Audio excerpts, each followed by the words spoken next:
Segundo Reis, capítulo 4, a partir do versículo 38. Segundo Reis 4, 38 diz assim: Eliseu voltou a Gilgal quando a fome atingia a terra. Enquanto os seguidores dos profetas estavam com ele, ou os discípulos dos profetas, Eliseu disse ao seu servo: põe o caldeirão no fogo e prepara um cozido para os seguidores dos profetas. Então um deles saiu ao campo para apanhar ervas e encontrou uma trepadeira silvestre. Ele colheu de seus frutos, enchendo sua capa. Quando voltou, picou-os no caldeirão do cozido, sem saber o que era. Depois serviram aos homens, e quando eles provaram o cozido, gritaram: ó homem de Deus, a morte na panela! E não puderam mais comer. Mas Eliseu disse: trazei farinha.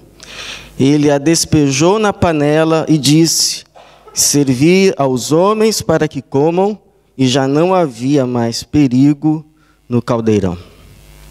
Obrigado, Senhor, pela Tua palavra, e pedimos que o Senhor a traduza ao nosso coração para a Tua glória, para a nossa edificação e salvação. Em nome de Jesus. Amém. Você já reparou como os pequenos detalhes podem fazer diferença? Por exemplo, um e-mail escrito com letras maiúsculas e minúsculas é uma mensagem. Agora, um e-mail escrito só com letras maiúsculas pode ser encarado como uma agressão.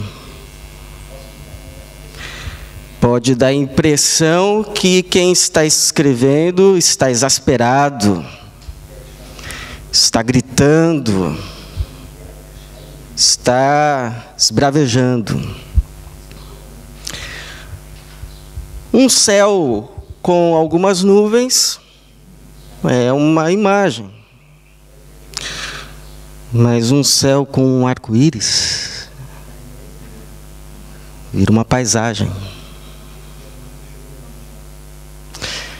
Uma mesa com comida, um jantar, um almoço. Agora, uma mesa com flores e uma vela acesa vira romance.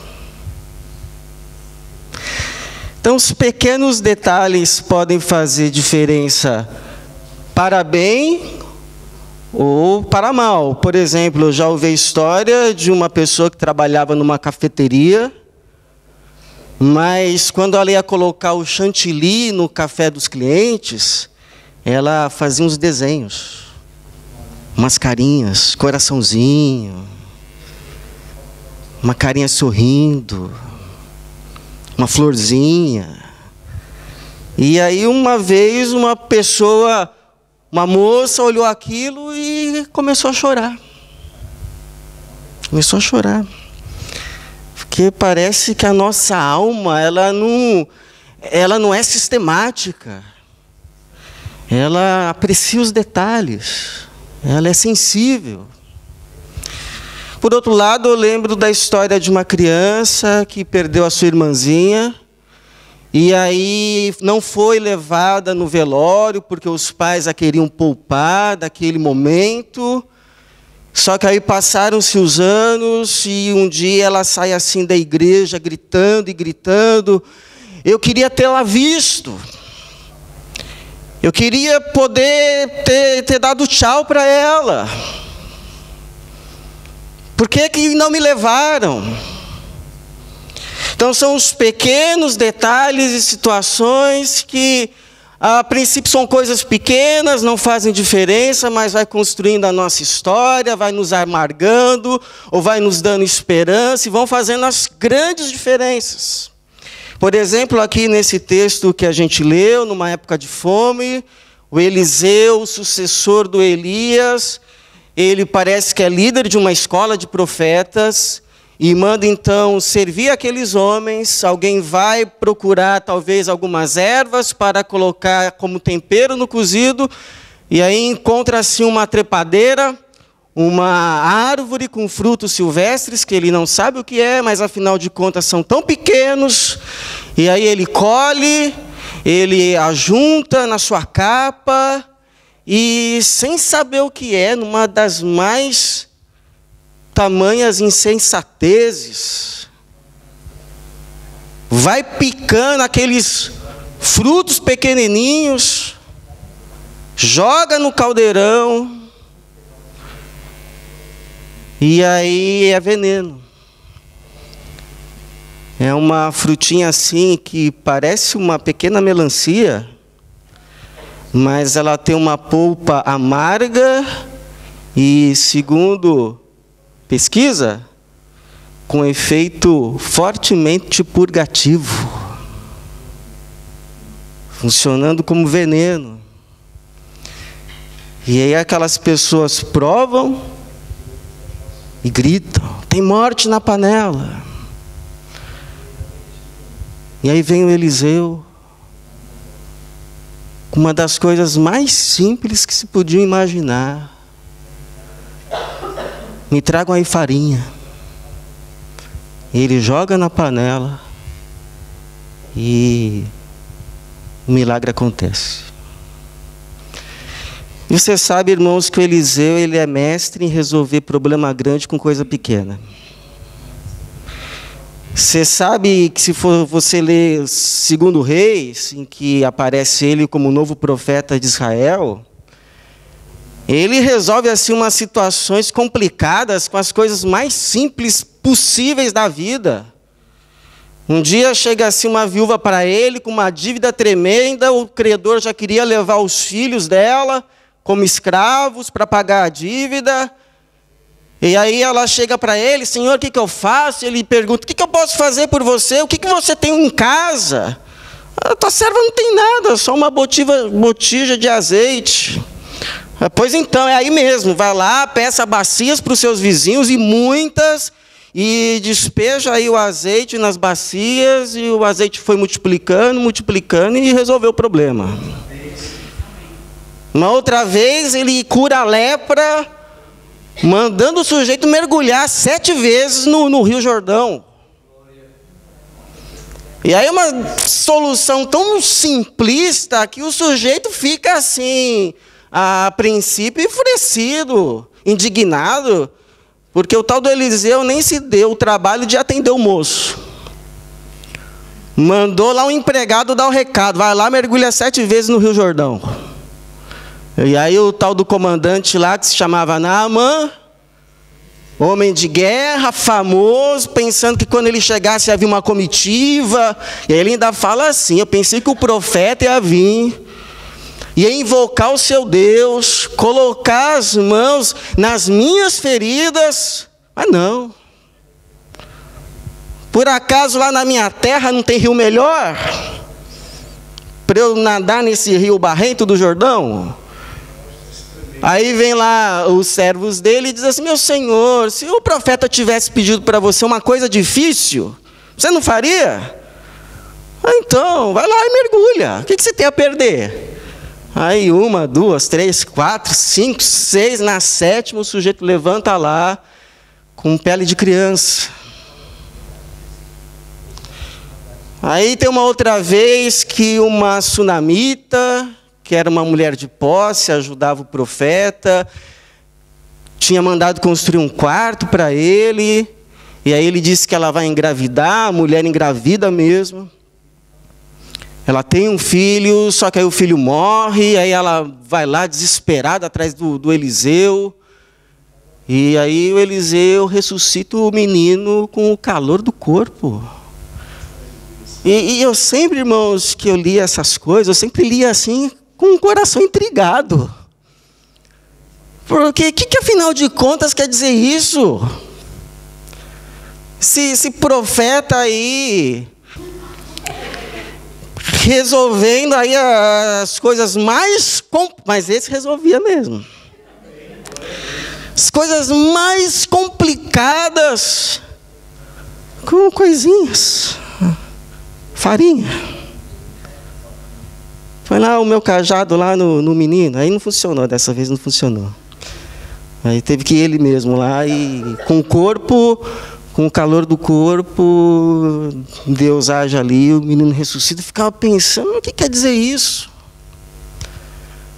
Além de que o espírito que estava em Elias, agora está nele, que o mesmo ministério profético e de liderança espiritual para com Israel, que foi concedido a Moisés, a Josué, agora se repete em Elias, Eliseu, e esses milagres usando aquilo que as pessoas tinham, não com o que elas não tinham, vai depois também ser mostrado no ministério, principalmente nos milagres de Jesus. O que essas coisas querem dizer?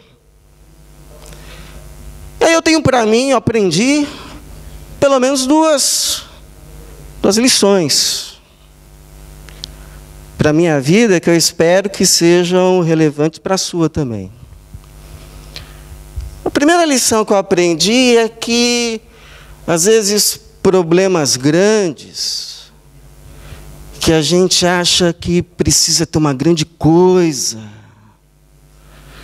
uma comitiva, uma coisa especial, são decididas por Deus nas coisas mais simples.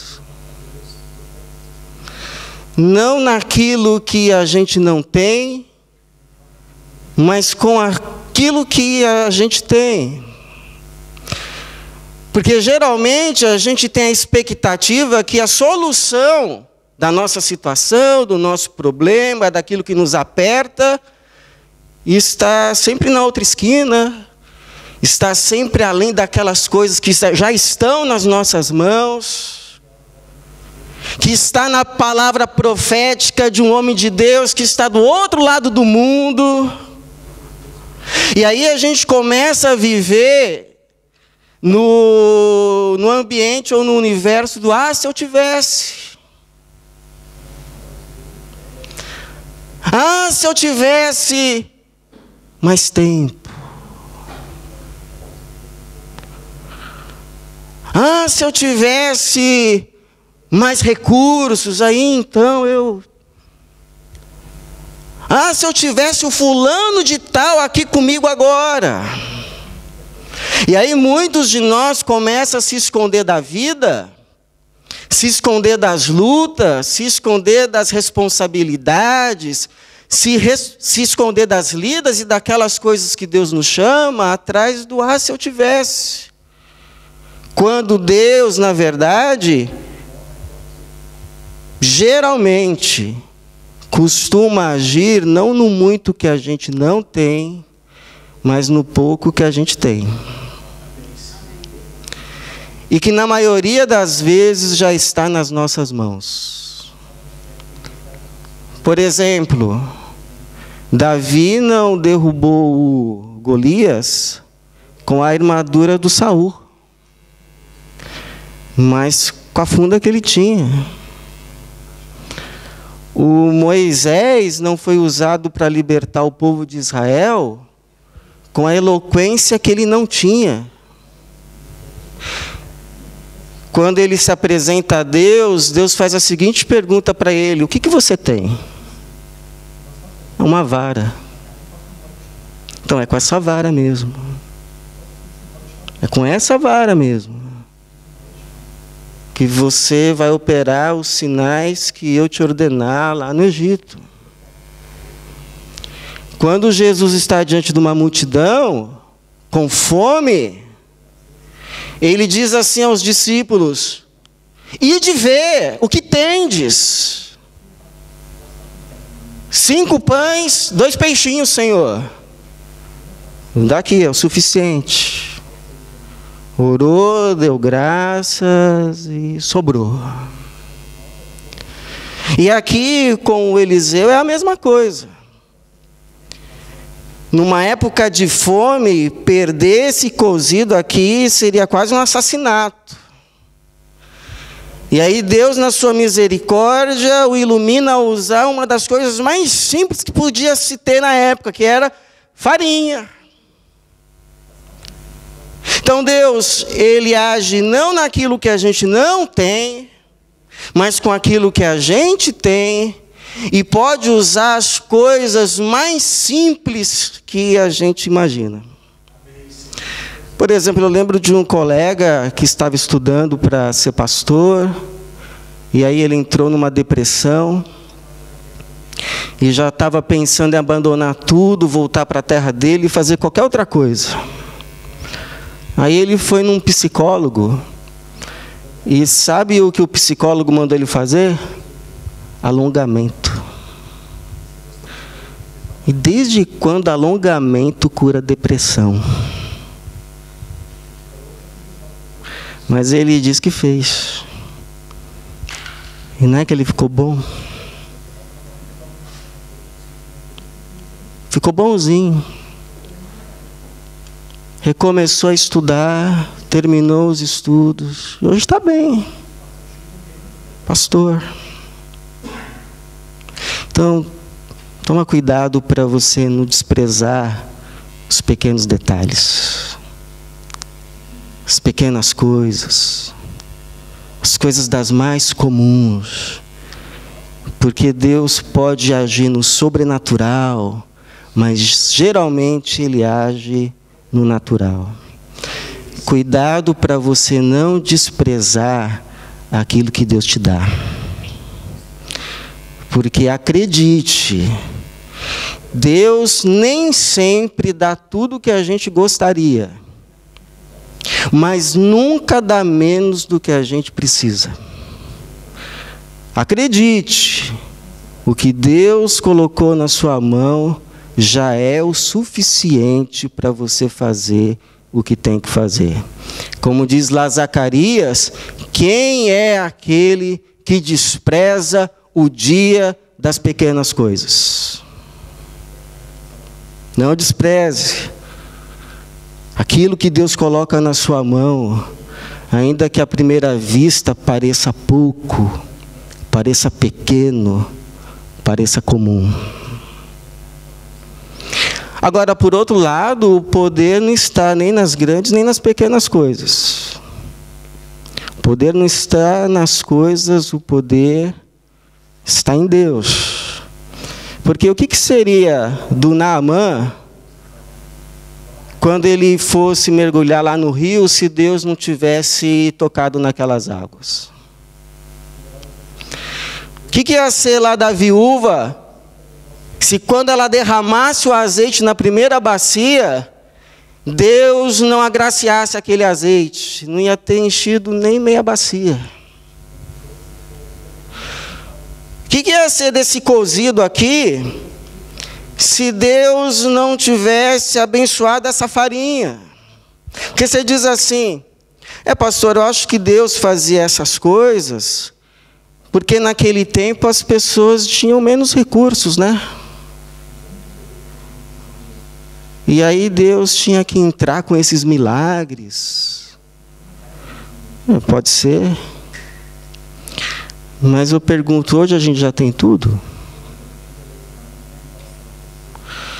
A gente já encontrou a cura para o câncer? A gente já desenvolveu uma tecnologia tal que leva a risco zero a possibilidade de um avião cair? Não, né? Tanto é que quando a gente entra no avião, a maioria de nós ora. Inclusive para o piloto. Senhor, se o piloto estiver aí com depressão, põe a tua mão.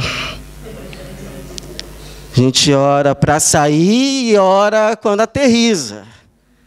Certo era lá o Papa que quando aterrizava beijava o chão, certo ele mesmo. Que Deus não fez ninguém de nós aqui passarinho. Voar, meu amigo, e chegar em salvo, pousar é uma bênção. É uma graça. A gente já construiu uma cidade que não exista nenhuma possibilidade de mal. Eu estou aqui agora, nenhum mal pode me acontecer. Então não vai haver uma época assim, que a gente conhece tudo, que a gente se resolve porque a gente tem todos os recursos. Sempre vai haver assim uma coisa que depende de Deus. E que sem essa parte de Deus a coisa não vai. A coisa não funciona. A coisa não resolve. E isso, irmãos, nos livra de 2 erros: a idolatria e a superstição. Porque tem gente, por exemplo, que idolatra coisas. O time vai jogar, aí ele está usando lá uma camisa do time, e o time ganha. Aí ele fala assim: essa aqui é minha camisa da sorte. Aí vai ter o próximo jogo, já grita lá para a mulher: ô mulher, traz lá a minha camisa da sorte. Aí põe a camisa, o time perde de goleada. Tem gente que idolatra métodos.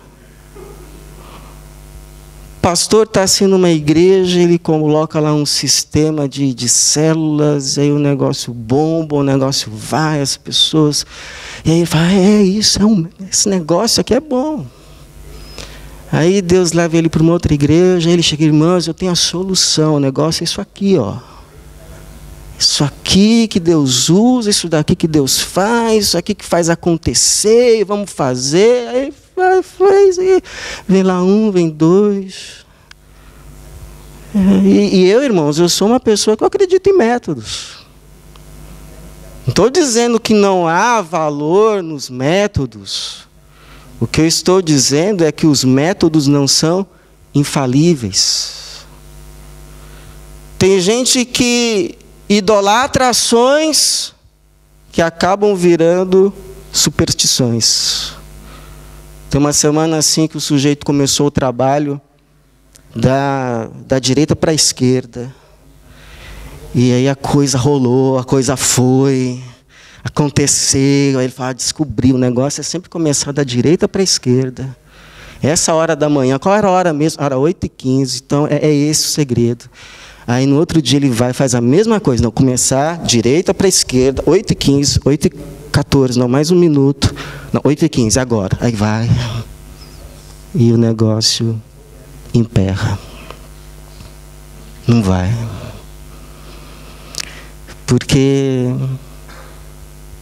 não está aí a coisa. As coisas, elas têm um certo poder. Tem uma certa eficácia, mas ainda que tenha esse poder inerente, esse poder vem de Deus, é derivado dele, e só é eficaz com a sanção dele. É igual um menininho uma vez que estava falando a respeito de Davi e Golias, e ele falou uma coisa que eu creio, ensino e prego. Que quem derrubou o Golias não foi o Davi, mas foi Deus por meio do Davi. E aí, como ele conclui, porque pedrinhas não derrubam gigantes. Então, o cristão não é aquele que ora ou vai no médico. Não, ele ora e vai no médico. Vai no médico e ora. Não é aquele que ou lê a Bíblia ou estuda. Não, ele estuda e lê a Bíblia. Lê a Bíblia e estuda. Porque ele sabe que no universo que Deus criou sempre vai haver espaço para a ciência e para a fé. Não é aquele que ou trabalha ou descansa em Deus. Ele trabalha e descansa em Deus. Descansa em Deus e trabalha. Porque não é isso que diz o Salmo? Que se o Senhor não edificar a casa, em vão trabalham os que a edificam, mesmo com o seu esforço, com as suas técnicas e com os seus tijolos. Então, quando você estiver assim numa situação de crise, em que parece que as coisas saíram do controle, que os recursos parecem menores do que o necessário para resolver uma situação, um problema, então não se desespere. Não se exaspere. Não perca o controle. Busque a Deus. Ore a Deus. E confie em Deus. Confia no Senhor. Confia nele. Porque Ele vai te ajudar. E Ele pode te ajudar com uma coisa das mais comuns. Não com aquilo que você não tem, mas com aquilo que já está nas tuas mãos. Com uma das coisas mais simples, mas que empoderadas por Ele, vão ter a sua eficácia. Porque o poder não está nas coisas, o poder está em Deus, que pode usar o que quiser, como quiser, onde quiser e se Ele quiser. Se Ele quiser. Se Ele quiser. Por isso que o salmista diz lá no Salmo 62: uma vez ouvi e ainda uma segunda vez Deus falou que o poder pertence a Deus. Só nele a minha alma encontra descanso. Ele é a minha salvação. E, aliás, Eliseu significa Deus é a salvação. Que assim seja. E que o Senhor seja também a tua salvação. Em nome de Jesus. Amém.